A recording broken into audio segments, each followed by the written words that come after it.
Joining me is John Couch. He's the territory manager for SISCO. And John, we've got a piece of equipment behind us that you started off by saying a few years ago we had this thing out, we really liked it, but we've learned some things. First of all, what's the name of the old product we used to call it?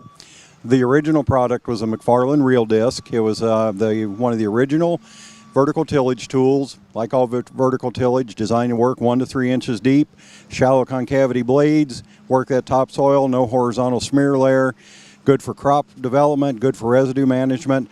Over the years, as things have changed, varieties have changed, residue's gotten tougher, doesn't decompose nearly as quickly. There's been some desire for a more aggressive machine, and that's what we have today. We've got a newly introduced what we call a Cobra Reel Disk.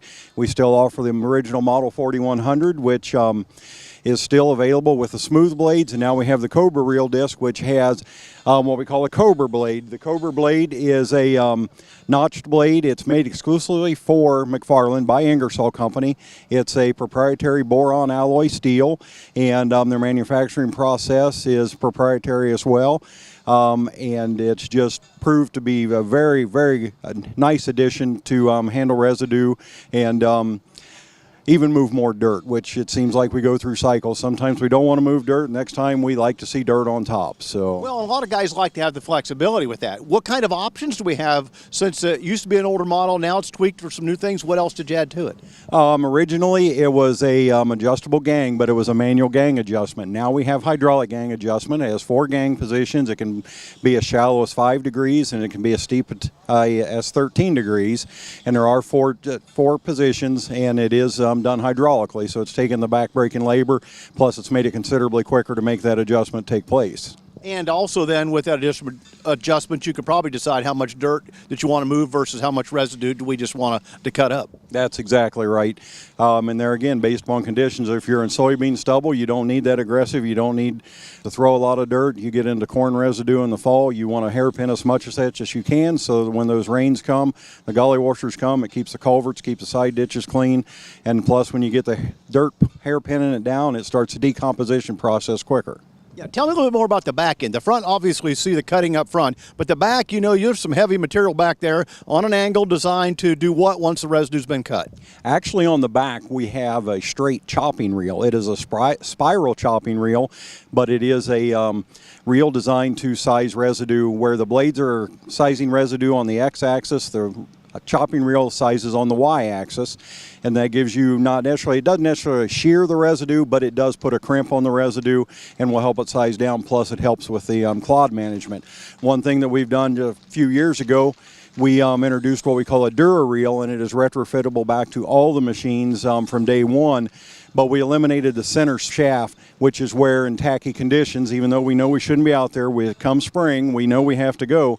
So we'll get into conditions that aren't favorable.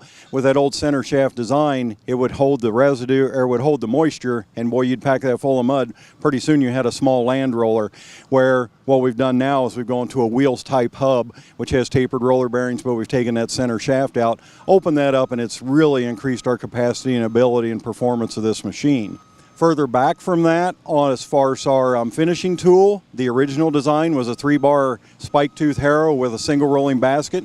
Still available, a very good option. Has a quick adjustment on that.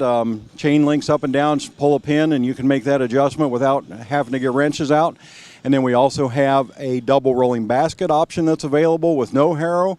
And then we also have a 5-bar spike tooth harrow that's available. And I've heard recently that the engineers are even working on a configuration with a 3-bar harrow with a double rolling basket. And then a new addition that we've also come with is now we're offering from the factory a rear hitch, which is something that customers have asked for years, and we've been real resistant to come to it. But now it's something that we see the validity, and actually being in the Ohio area, this is rolling basket country. You know, we've got several other manufacturers right in our backyard, and rolling baskets are pretty popular. So we figured, well, instead of fighting it, we need to join. So, well, we don't want to fight it, we want to join it, but if a guy wants to join in the conversation, how do they get in a conversation with you or your representatives about this product? Online, McFarlane has their own website. It's www.flexharrow.com, and that is their manufacturer's website. There's product brochures, there's dealer locator information there, or you can get a hold of us at SISCO, and our website is www.cisco-inc.com, and we are the manufacturer's rep for the state of Ohio, Indiana, and Michigan, and we can answer any of your questions and do our best. If we don't have the answers, we are smart enough to know we can find them. There you go. If they don't know the answers, they'll admit they're smart enough to look them up for you. I've been visiting with John Couch. He's a territory manager for the products we've just been talking about for SISCO McFarlane.